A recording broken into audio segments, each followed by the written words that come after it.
I called myself lacking. Yeah, it was two weeks ago, and I don't really want to get into the details, but I pretty much relapsed from my addiction, and at the time it was like okay, but then I gave it a few hours, and man, I just felt like shit, dude. I felt disappointed.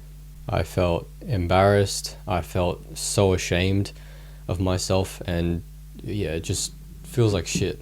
I got off a 40-day monk mode, and literally like 1 week later, after I got off a period of me just being fully focused and locked in and pretty much at my peak of my performance, of like my physique and my mentality and just my discipline, right? That's what monk mode is all about. 1 week after that period, I completely just hit rock bottom again.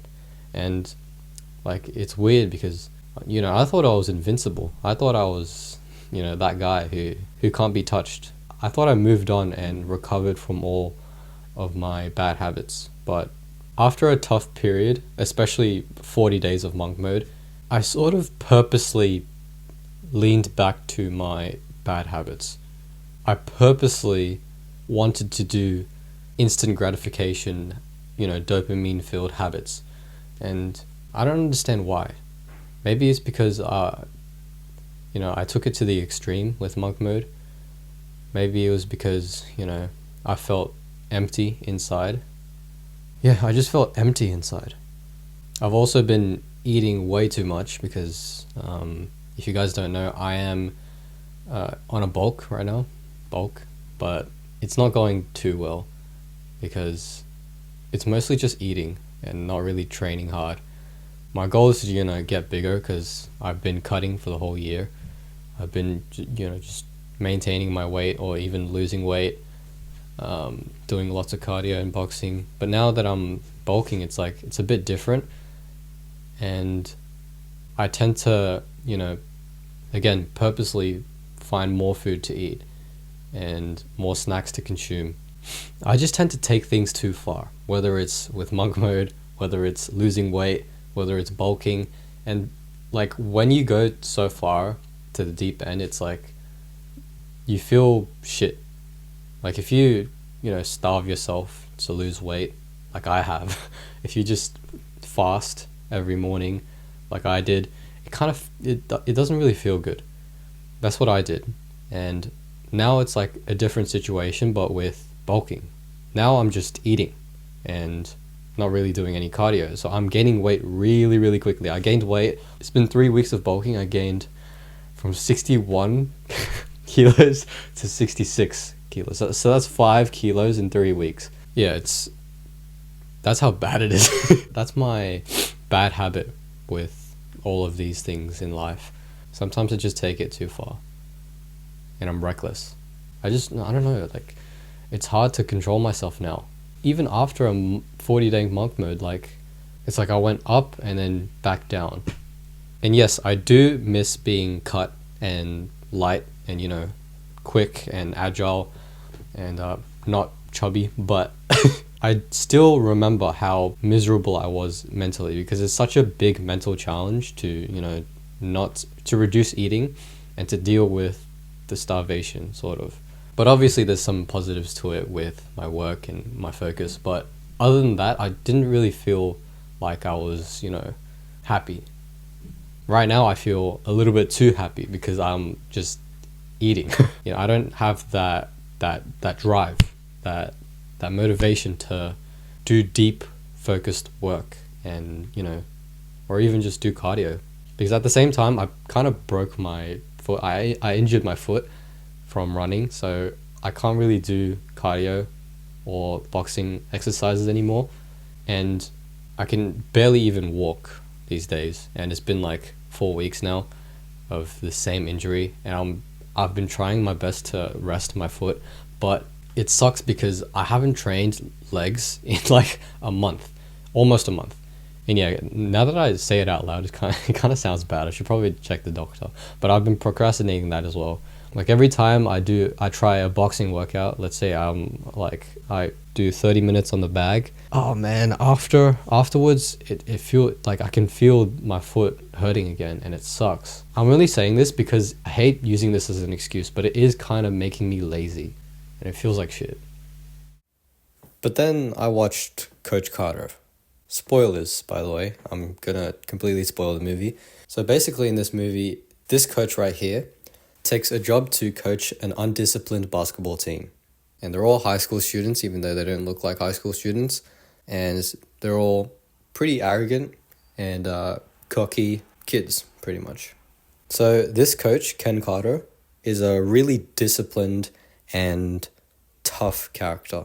He provides his team with really hard and grueling training regimes, which builds up their physical discipline, which leads to their mental development. And the main thing here is that Ken Carter gives everyone in his basketball team a contract to sign. This contract requires each and every one of his players to maintain good school grades. See, right there? And the contract also requires them to do community services and stuff like that in order to have the privilege to play basketball. Now, throughout the movie, Coach Carter develops his team's self-discipline. I remember they do tons of push-ups and running and drills and stuff like that. And it's kind of motivating to watch.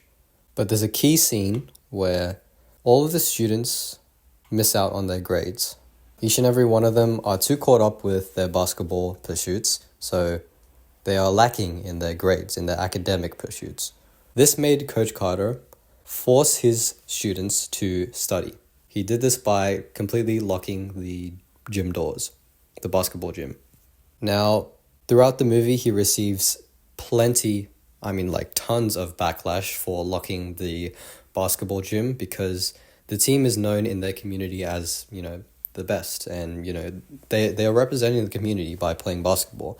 And with Ken Carter locking the gym out and forcing his team to study, that really brought a lot of controversy to the point where they had a trial for him. And unfortunately, Ken Carter lost the trial, so they had to reopen the gym doors and, let the team play. But the key scene here is that when Carter reopened the gym, he went inside to see that his students are actually studying inside the gym. Now, the key lesson here is that Ken Carter has developed the self-discipline in each and every one of his basketball students and the entire team to work together and stay disciplined in not only in basketball, but in academics. Because his main mission is to, keep them away from the streets and to pretty much go to college. They can cut the chains off the door, but they can't make us play. That's what one of the students said. And it's really inspiring. Now, the lesson here is that we all need a coach in our lives, right? But a lot of us don't even have a mentor, even a guardian, or even parents, some of us. And it sucks when you have no one. What I mean by we all need a coach, I mean we all need that voice inside our head to be the one who's, who keeps us accountable, who keeps us disciplined, who keeps us, on track, who keeps us away from lacking, from relapsing, from making bad decisions. Because not all of us has a coach like Ken Carter. So with me, it's up to me to be my own coach. That's the point of this video, is to document and tell the world that today I'm here to write my own contract.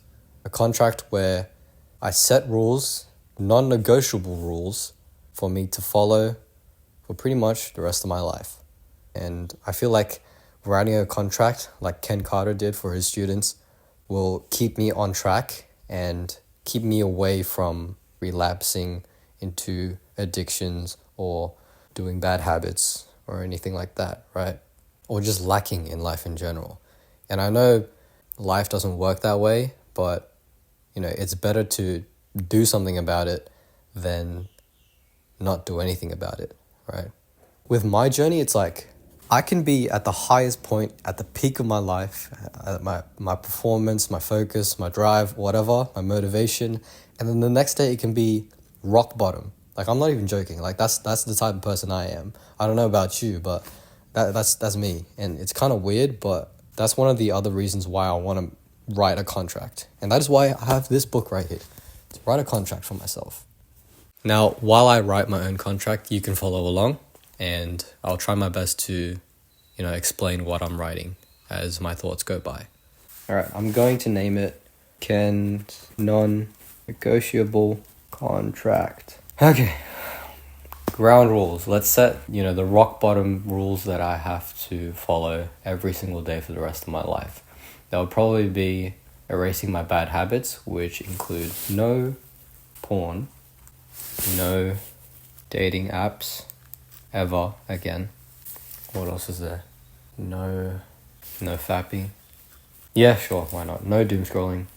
No fast eating, because I have a bad habit for eating too fast. No fast eating, as well as no overconsumption of food. Okay, so that's 6 so far. Now I'm gonna go through the good habits that I should do. First off, I always read the Bible every morning. What else do I do? Yes. Why is it taking me so long to know? Exercise. Wait, hold on. I would say 30 minutes plus. I can't exercise for under 30 minutes. There's no way. What else would it be? I guess work on business work, content work. I'll just write brand work. Reading. I don't really read every day, but it is a good habit to practice because, it slows down my mind. So I guess, yes, reading counts. Music. Yes, music is healthy. There has to be one more. I swear there's one more. Slow eating. Slow eating, no phone while eating. That's a ground rule for me. I never have my phone while I'm eating. No phone in the toilet while I'm taking a shit. I usually read my book in the toilet anyway, so it's fine. I'll also add one more in terms of socializing. Connect/socialize every week to fortnight. I think that's it. Alrighty. That is my non-negotiable contract. Now, that contract might change, maybe tomorrow, maybe tonight, that's just who I am, but the reason why I wanted to make this video is to talk about self-discipline. And the reason why I made that contract in front of the camera is to show the world that it's possible to keep yourself accountable. Like, it's not that hard to write a contract, right? But the hard part is sticking to it. You know what? The harder part is recovering from relapses, recovering from addictions, recovering from the lows. And, when you look at my non-negotiable contract, you might say, oh shit, this is actually pretty hard to follow. But that's just for me. Like, I've been on this journey for a little while now. So, like, I can easily not watch porn. I can easily not fap. I can easily, read and do work every day. I can keep it up. That's just my lifestyle now. But some of those rules in my contract are pretty hard for me to keep up in the long term. In the long term, it's hard for me to, stick to. But yeah, you know what I mean, right? Like, we all have struggles, but the point of life is to just struggle well, not struggle bad. What I mean by that is, like, struggle with improving, struggle with solving your problems, struggle with creating your solutions, right? Not struggle with being miserable, not struggling with your addictions. Like, you got to choose your struggles. We're not perfect, man. So don't expect to be perfect. I know that I'll probably fail that self-contract that I just wrote in the future. I'll probably just completely not follow it tomorrow, let's say. Anything can happen. That's life. But again, it's better to have something than nothing. So what my mindset is, expect to lose, prepare to improve. But the goal is still the same for everyone watching this video. It's improvement. So don't lose track of your growth, because the goal is the journey.